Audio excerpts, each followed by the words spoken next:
छोटे छोटे बच्चों को मैं उनका बता नहीं सकती। हिम्मत से काम लीजिए, क्योंकि जब हम लोग गलत व्यक्ति से घबराते हैं उसका तो साहस बढ़ता है।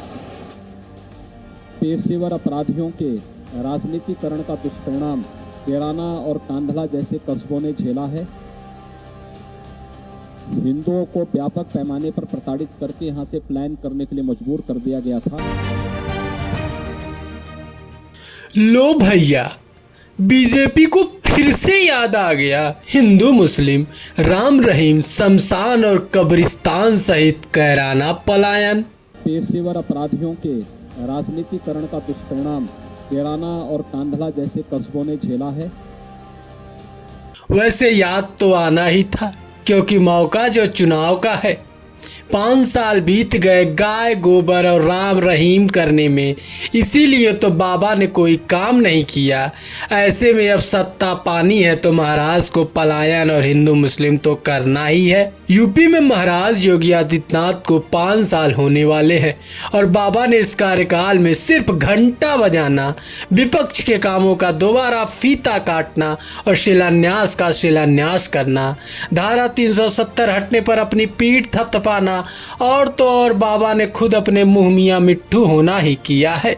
ऐसे में 22 में लोगों के बीच कैसे जाया जाए और वोटरों को अपने तरफ कैसे किया जाए, ये बीजेपी के विधायक सोच विचार कर ही रहे थे कि महाराज ने एक बार फिर अपनी पुरानी चाल चलते हुए हिंदू मुस्लिम पलायन का राग अलापना शुरू कर दिया।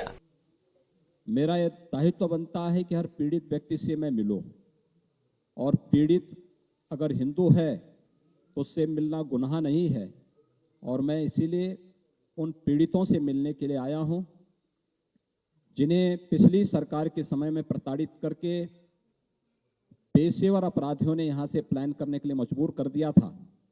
सरकार की वर्तमान में हमारी सरकार की जब 2017 में आने के बाद अपराध और अपराधियों के प्रति जीरो टॉलरेंस की नीति के तहत जब सरकार ने कार्रवाई शुरू की, वे सभी परिवार अपने को सुरक्षित महसूस किए वापस आए हैं, और आज उन सभी लोगों से ही मैंने यहाँ पर मुलाकात की है। चुनाव से ठीक पहले ऐसा करना कोई पहली बार नहीं है। बीजेपी की डीएनए में ही हिंदू मुस्लिम के बंटवारे की खून है, क्योंकि उसकी पैदाइश ही हिंदू मुस्लिम के वोटों को बांटकर अपनी राजनीति चमकाने से शुरू हुई है। लेकिन आज हम आपको याद दिलाएंगे 2017 के चुनाव की, क्योंकि सपा के कार्यकाल 2017 में खत्म हुए थे तो चुनावी मैदान में अपने काम गिनाकर अखिलेश वोट मांग रहे थे।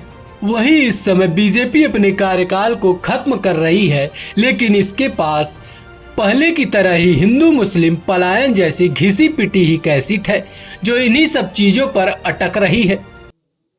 मेरा यह दायित्व बनता है कि हर पीड़ित व्यक्ति से मैं मिलूं, और पीड़ित अगर हिंदू है तो उससे मिलना गुनाह नहीं है, और मैं इसीलिए उन पीड़ितों से मिलने के लिए आया हूं। 2017 के उत्तर प्रदेश चुनाव में Akhilesh Yadav Agra expressway, dial 100, 18 lakh laptop वितरण, पार्कों का सौंदर्यीकरण, 7 जिलों से मेडिकल कॉलेज, महिलाओं के लिए 1090, कन्या विद्याधन, बेरोजगारों के लिए भत्ता सहित युवाओं को नौकरी जैसे तमाम कामों को लेकर जनता के बीच गए थे। इतने कामों के बावजूद यूपी की सत्ता बदलती है और महाराज योगी आदित्यनाथ मुख्यमंत्री बनते हैं। चुनाव से पहले बीजेपी ने मैनिफेस्टो में किसानों की आय दोगुनी करने, युवाओं को नौकरी देने और गरीब मजदूरों का हाथ मजबूत करने का आदि तरह का वादा किया था, लेकिन उनमें से कोई वादा पूरा नहीं हुआ है, क्योंकि किसान सड़कों पर अपनी लड़ाई तकरीबन 1 साल से लड़ रहा है। युवा नौकरी के लिए दर दर की ठोकरें खाने पर मजबूर है, और महंगाई ने गरीब मजदूरों का जीना ही नहीं, सांस लेना भी दूभर कर दिया है। वहीं कोरोना काल में गंगा में तैरती लाशें, शमशान में जलती आगे और कब्रिस्तान में दफन होती बॉडी महाराज योगी आदित्यनाथ के खोखले वादों और दावों की पोल खोल कर रख दी है। इसलिए तो चुनाव से ठीक पहले बीजेपी के नेताओं और बाबा योगी आदित्यनाथ को एक बार फिर हिंदू मुस्लिमों का कैराना पलायन याद आ गया। तभी तो आज महाराज ने पलायन किए हुए परिवार वालों से आज मुलाकात की और अखिलेश यादव पर हमला बोला। पिछली समाजवादी पार्टी सरकार के समय जिन परिवारों को क्षति पहुंचाई गई थी, उनके परिवार के सदस्यों की निर्मम हत्या हुई थी। मैंने जिला प्रशासन से इसकी पूरी रिपोर्ट मांगी है। उसमें से बहुत सारे दोषी कार्रवाई उनकी हो चुकी है। सरकार उनको कुछ कंपनसेशन भी देगी, मुआवजा भी देगी, जिससे वे लोग फिर से यहां पर अपने व्यवसाय को और अपने अन्य आर्थिक गतिविधियों को बढ़ा सकें और हर व्यक्ति शांतिपूर्ण तरीके से, सौहार्दपूर्ण तरीके से यहां पर रह सके। हमला बोलते हुए बाबा ये भूल गए कि जनता इस बार होशियार हो चुकी है और इन बेफुजल के बातों पर नहीं आने वाली, क्योंकि योगी के कार्यकाल की सच्चाई पूरी यूपी जान चुकी है।